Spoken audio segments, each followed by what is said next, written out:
So the topic bonding structure and the shape. Question number 3, the first doubt. How we say the polarizing power tendency to attract the electron from the negative ion, that is refers to the polarizing power. Like we have positive and negative ions. As a positive ion tend to attract the electrons from the negative ion, so it distort the negative ion, and this distortion of the negative ion is known as polarization. So for greater polarization is caused by the positive charges, so it cannot be A or B. We are left with C and D. So for greater polarizing power, the charge on the ion should be greater and the size of the ion should be small.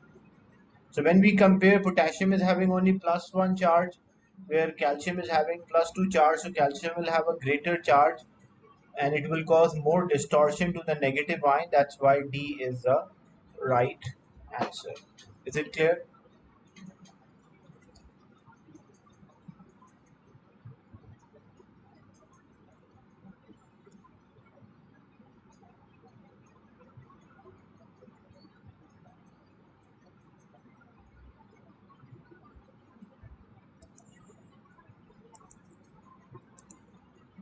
Then another question number 6 is there. Question number 6, C2 and D. Question 6, C2. The diagram shows the dative covalent bonding between sp2cl10. So we have to complete this diagram to show a dative bonding. So what happened in a dative bonding? In a dative bonding, both of the electrons are shared by only one of the atom. It's a sharing of electron, but both electrons are coming from the same atom.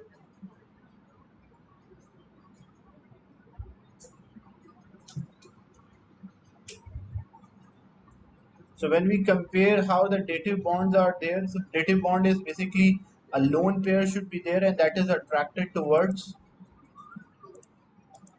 the or shared by the other. So in this case, because chlorine is a non-metal, chlorine belongs to group 7 and it's share 1. So each chlorine will have 6 electrons unshared.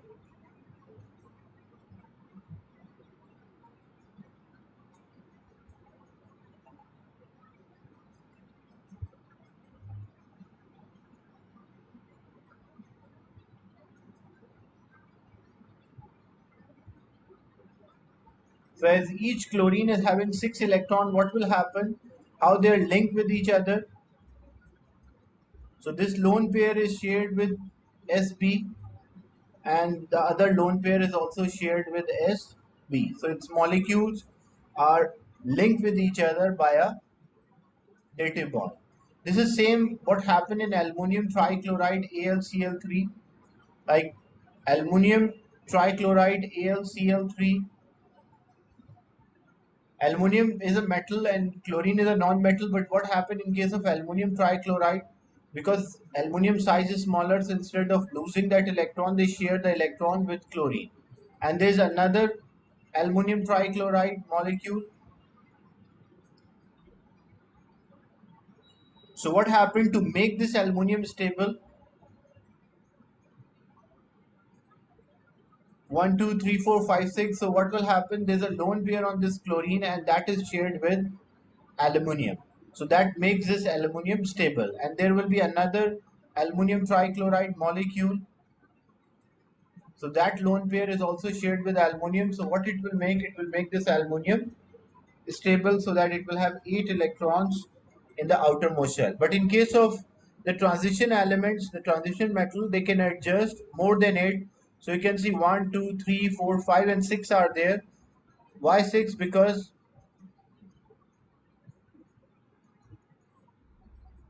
why 6 electrons here? Because the transition element, they have incomplete d orbital, so they can adjust more than 8.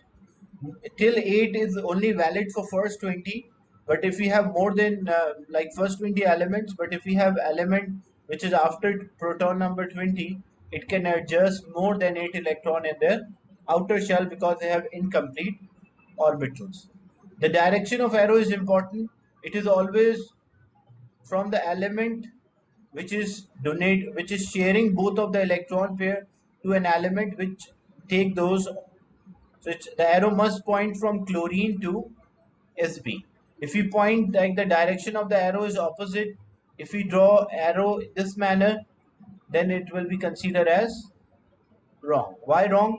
Because it is not having any electron. Chlorine is having a lone pair and that is being shared with Sb.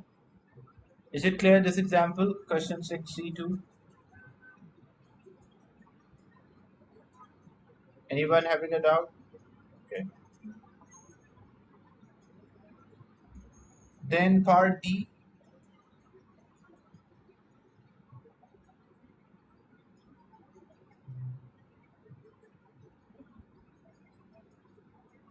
In 6 part D, arsenic forms pentachloride with the formula AsCl5.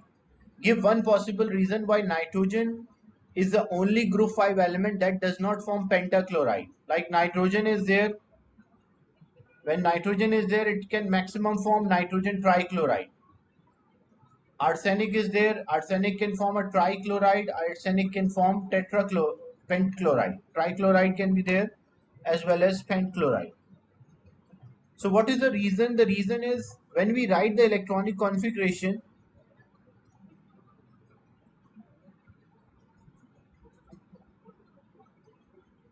for nitrogen,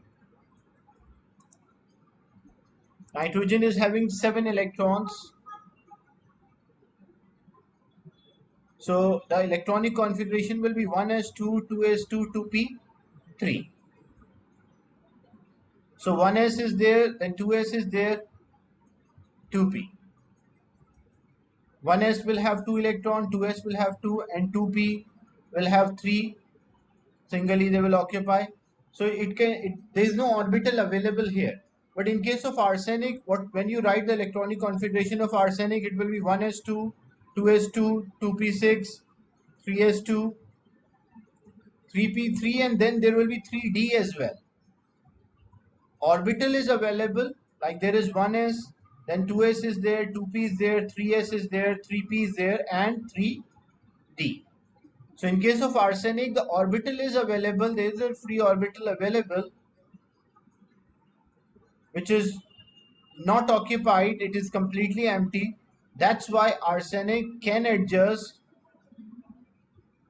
more chlorine atoms, and it can form a dative bond. Even though it does not have any electron here, orbital is available, but that is not occupied.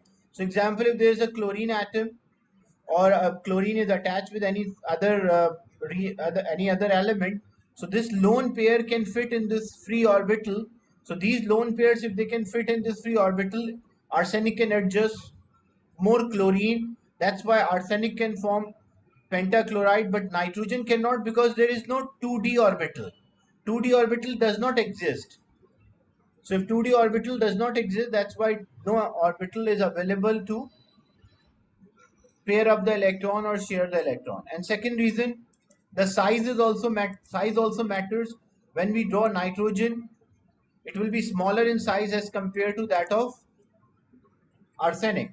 So if I'm drawing the last shell, nitrogen in the last shell, it can adjust only 8 electrons because these electrons are repelling.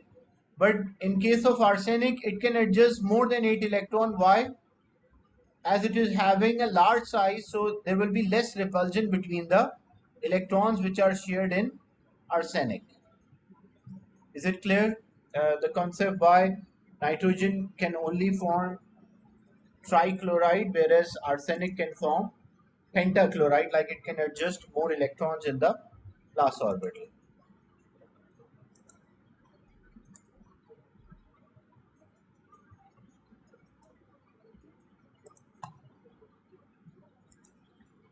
Then question number 11. 10 is there as well. Which pair of ions form a compound with the most covalent character. Most covalent character means which will have a greater polarization.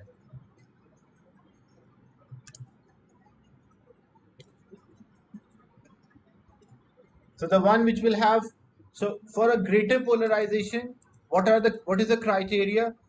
The charge on the positive ion should be great.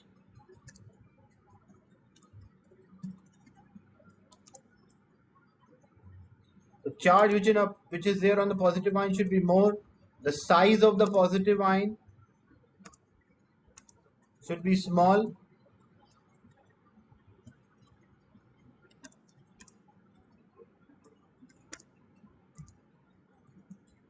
and the size of the negative ion should be large. So when we compare which one cause a greater polarization or which one will have a greater covalent nature, so when we compare lithium,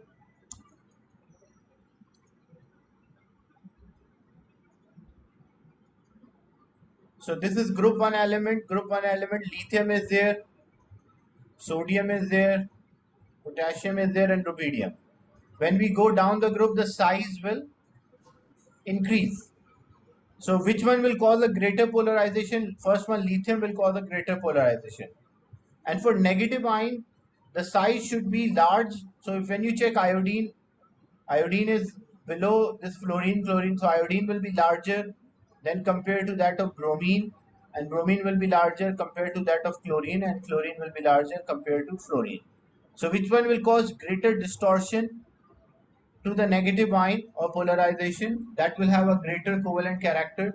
So in this case, lithium iodide will have a greater covalent character because it will cause greater distortion to the iodide ion. Is it clear, this example?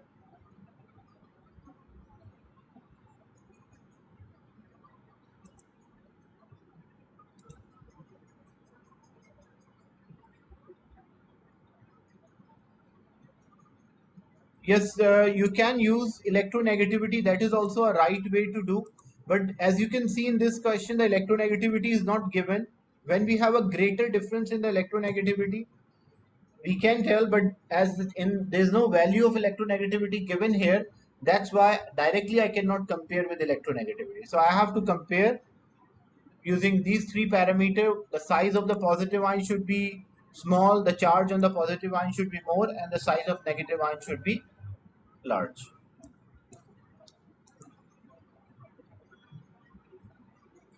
In question 11, which diagram represent the electron density map for hydrogen chloride? First, A cannot be an answer. Why A cannot be an answer? Because when we represent the separate electron density for positive and negative ion, it means that is an ionic compound. Why B cannot be an answer? Because B shows that the electron is evenly distributed between hydrogen and chlorine, but we know chlorine is more electronegative, so electron density should be shifted more towards chlorine as compared to hydrogen. So that's why B cannot be an answer. Again, C is representing the even distribution. So what is the correct answer? In this case, D is representing the correct answer, which shows that the electron density is shifted more towards chlorine as it is larger in size and having a greater electronegativity compared to that of hydrogen.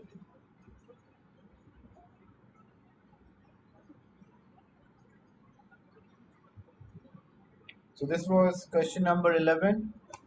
Next is question 19.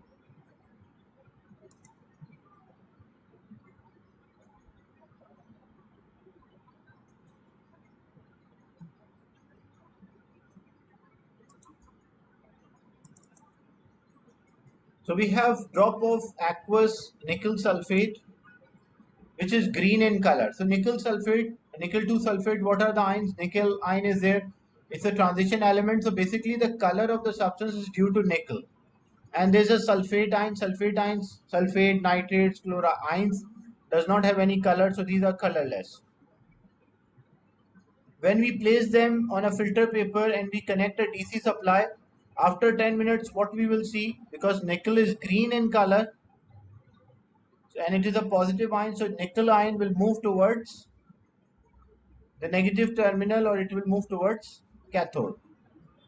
So the green color has moved towards cathode and there will be no visible change because sulfate, nitrate, carbonate does not move or not mobile ions due to their size and the charge on them. Basically, mobility depends on the size as well.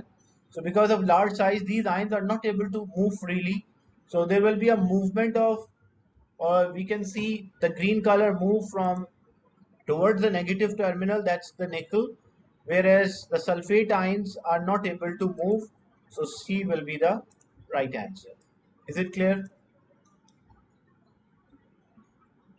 So nickel sulfate contain nickel 2 and the color of this compound is due to nickel 2. So basically nickel 2 is green in color.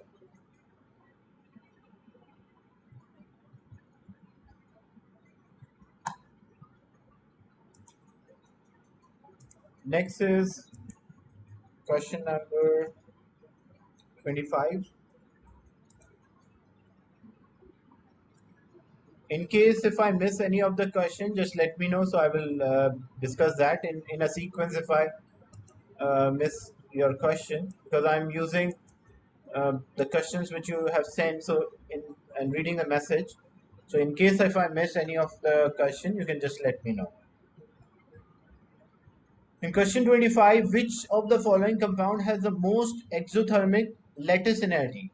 Lattice energy, strong lattice, when the size of the ions for both ions, size of the positive ion and size of the negative ion should be small, and the charge on the ion should be greater.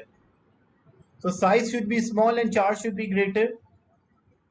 So we have to check which of these ions will have a small size and they have a greater charge, that will have the highest lattice energy.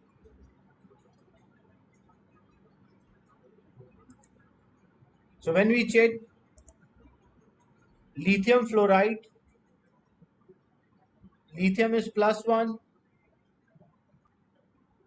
fluorine is -1, lithium chloride +1, -1, calcium oxide, so +2, -2, and calcium sulfide +2 and -2. So when you check, because either it can be calcium oxide or calcium sulfide because they have the greater charge. Then when we compare the size, when you calcium is same, when you compare size of oxygen with size of sulfur, you can see the oxygen size, oxygen ion is smaller in size as compared to sulfur ion. That's why C is the right answer, that it will have a greater lattice energy. The lattice energy, the size of the ion should be small and the charge on the ion should be greater. Then which of the following compound will show a greatest difference? So difference in, it depends on the polarization power, as we already discussed. The polarization depends on what? It depends on positive ion should be small to cause a greater polarization. The charge on the positive ion should be large and the size of the negative ion should be large as well. So we have to check the size of the ion should be smaller the size of the positive ion. But when two things are there, one is size, one is charge. So priority, when we give, the priority is given to the charge first. Like first we check the charge and then we check the size. Because like example, if ion is larger but it is having a greater charge, so it will cause more distortion. So first we always check the charge and then we check the size. So again, when we check the charge here, the positive ion, the calcium is having a greater charge than lithium. So either C will be answer or D will be answer. But when we check the size of the negative ion, the oxygen ion is smaller in size compared to sulfur ion, which is larger in size. So which one causes more distortion or which ion distort more? So in case of calcium sulfide, the distortion will be higher. Is it clear? Question 25, part A and B.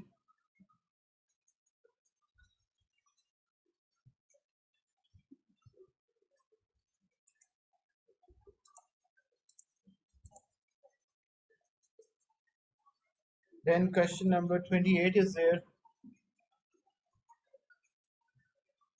Which of the following statement is evidence for existence of ions in ionic compound?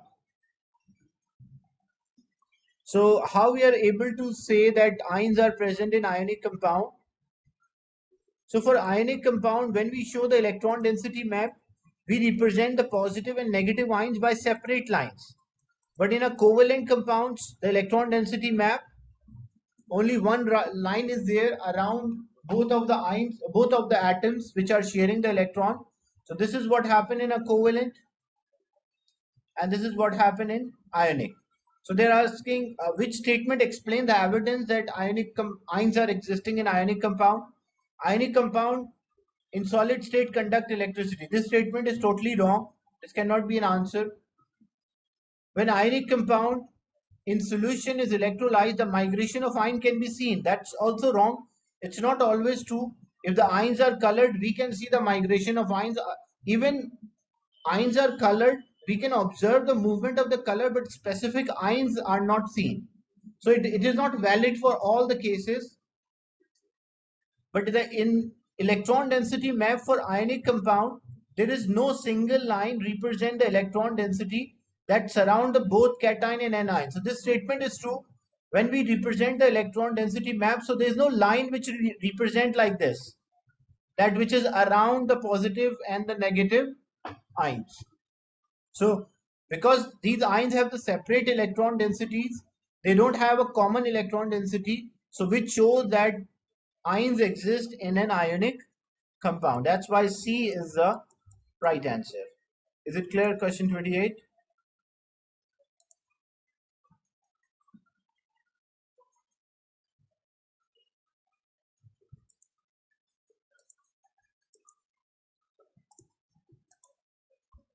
Next is question number 43.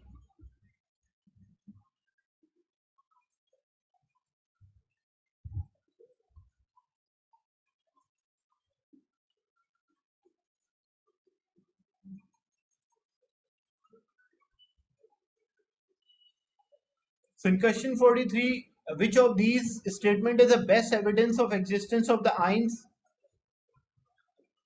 So which statement basically explain that ions are existing or ions are present in a substance?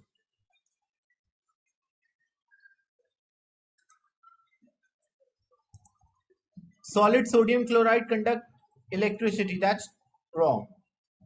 When electricity is passed through a solution of sodium chloride, movement of ions are observed. That's also wrong because sodium ions are colorless, chloride ions are also colorless.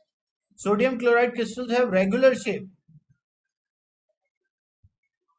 So when sodium chloride crystals have a regular shape or definite shape, that does not give an evidence of existence of the ions. But when we check, there is a good arrangement between the theoretical and the experimental. There is a good agreement, sorry.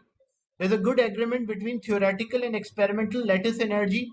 Like example, we predict theoretical lattice energies minus 900 and experimental lattice energies, example 980.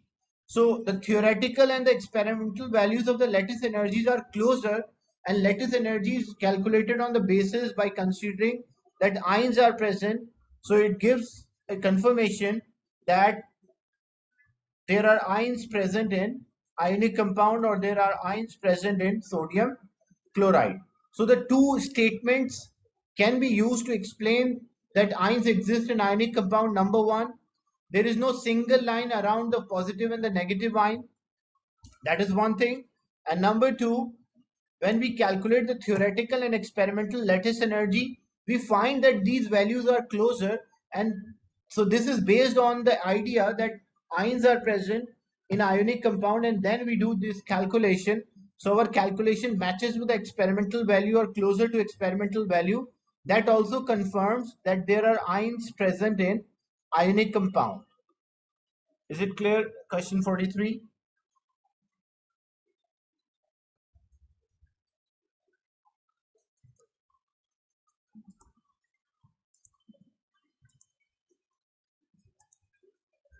Next is question 49.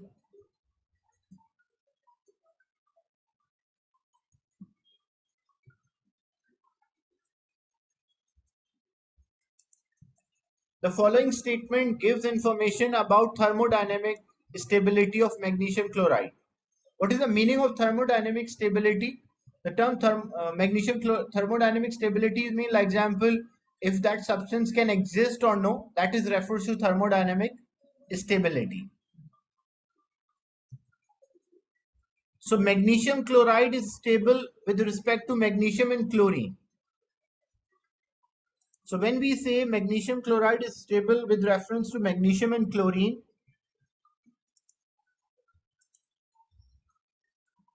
so the term stability here refers to, like, it is having low energy.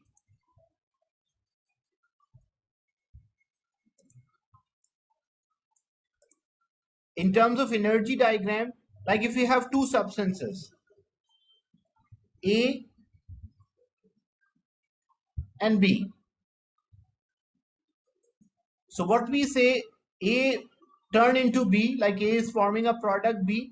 So which is more stable? The one which is having low energy is more stable, because the one which is having high energy, it means its particles are likely to change because they have too much energy. The particles are moving faster.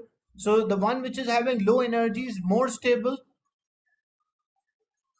and the one which is having high energy is less stable thermodynamically. So when we compare, first they mention magnesium chloride stable with respect to chlorine and magnesium. So what is this statement means? If magnesium chloride is stable in terms of, or MgCl is stable in terms of magnesium and chlorine, so it means magnesium and chlorine will have high energy and magnesium chloride is having low energy. So when magnesium plus chlorine, it will form magnesium chloride. So you can see reactants have more energy and the product is having less energy. So what kind of reaction is this? Exo or endo? Reactants have more energy and the product is having less energy. So what kind of reaction is this? So this is exo. Yeah, that's right. And whenever exothermic reaction is there, so what is the energy change? The energy change will be negative. And because the elements here are forming a compound, so when elements form a compound, we call that as a formation. So we can say formation of magnesium chloride is exothermic. So either A will be answer or C will be answer. Then when you check another statement,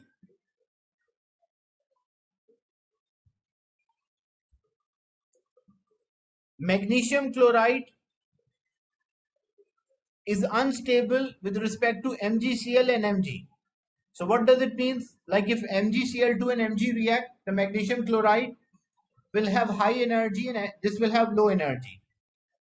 And what about the third one? Magnesium chloride is unstable with respect to magnesium and chlorine. So if it is unstable with respect to magnesium and chlorine, so a magnesium chloride will have high energy and magnesium and chlorine will have low energy.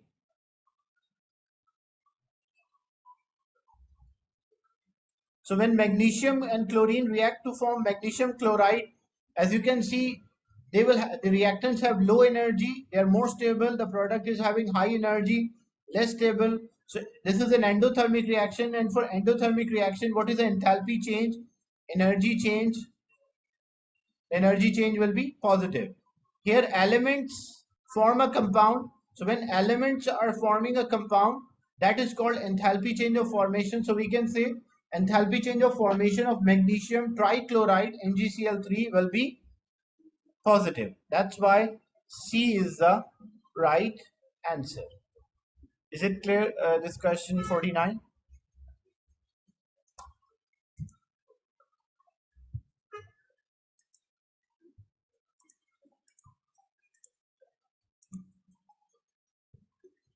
Then question 50. In the electrolysis of copper to chromate, the color that develop around the positive. So copper to chromate, it contain copper ion and it contain chromate ion, Cr. O4 with a charge -2. So copper ion, where it will move towards cathode. So we'll see blue color. And chromate ion, where it will move, because it's a positive ion, it's a negative ion, so it will move towards the anode. So as it will move towards anode, what is the color? You have to learn the color of chromate and dichromate. So chromate is yellow in color, dichromate is orange in color. Cr2O7. So chromate ion is yellow in color, so we'll see a yellow color move towards anode. If the same question was there, but instead of positive electrode, they asked for negative electrode or cathode. So then we'll see a blue color movement towards cathode.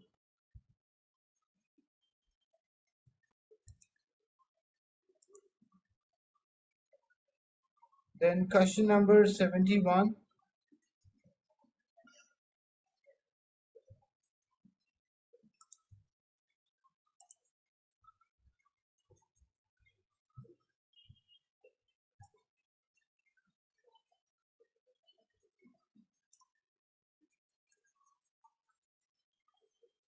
Draw a diagram to show a region of electron density in both parts of double bond between carbon atom and ethene and label each region with appropriate symbol.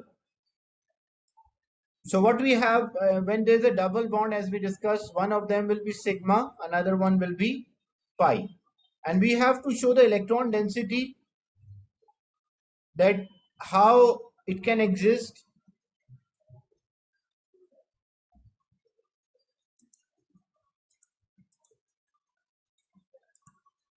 So carbon, as we know the electronic configuration of carbon, it is 1s2, 2s2, 2p2.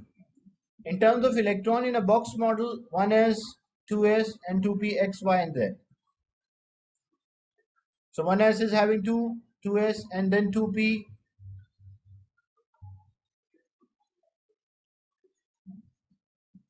two electrons are there. This is, so it's having a p orbital, overlapping of the p orbital. So this is one carbon, this is another. So when px of one join with px of another, so there will be a region where they will completely overlap with each other. This will result in a formation of sigma covalent bond. But what happened? There's also py is available, but if px overlap, py cannot overlap, so there will be attraction. And what we call this attraction, we call that as the pi covalent bond. So we have to represent a sigma and the pi covalent bonds. Is it clear? So orbitals, basically what are orbitals? Orbitals are region of electron density, like probability of finding electron is maximum, that's called orbital. So we can have, when complete overlapping, then it will be a sigma bond. If it's a partial overlapping, then it will be a pi bond. Is it clear?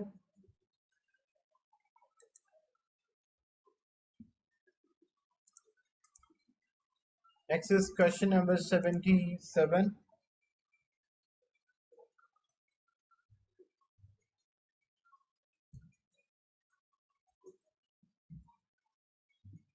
Which compound contain bond which has the greatest polarity?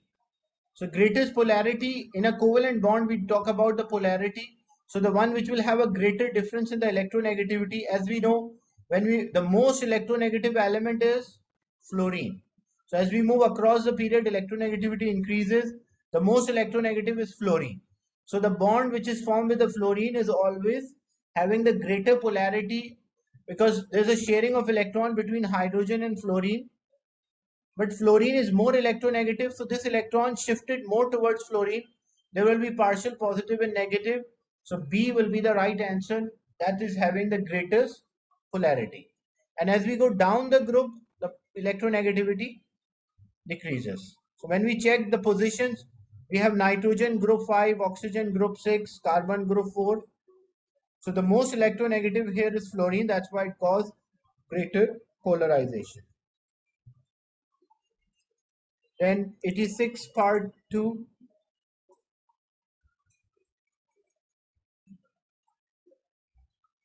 deduce the shape of sulfur dioxide molecule and suggest. So how we can deduce the shape? When you check, when we complete this figure, sulfur belongs to group, sulfur and oxygen both belongs to group 6. So there will be a sharing of electron, and we have to make the stable one.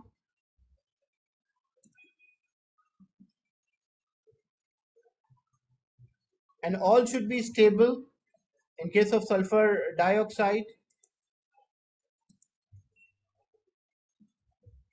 So if oxygen belongs to group 6, so it will share 2. So sulfur from that side share 2. So sharing of sulfur finished. Then what about the for other oxygen? It is having 6. So sulfur having 6 electrons. So 2, it will be a dative bond. So one of the like it is one of the bond is a dative bond, and 2 of the bonds are simple covalent. And then we are left with a pair of electrons. So when we predict the geometry, when there's a double bond or triple bond, we consider as 1. So this is one bond pair. There are actually 2, but we consider as 1. So 2 bond pairs are there and 1 lone pair. So whenever 2 bond pairs are there and one of them is lone pair, then what will be the structure? The same idea. If 2 bond pair, 2 lone pair, because if 2 bond pairs are there, it will be linear.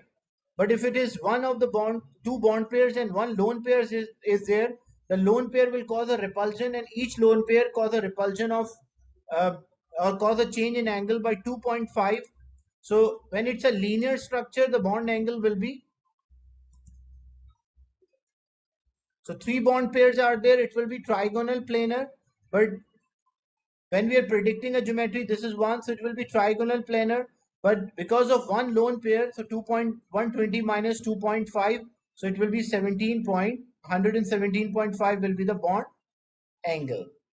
Is it clear, this question?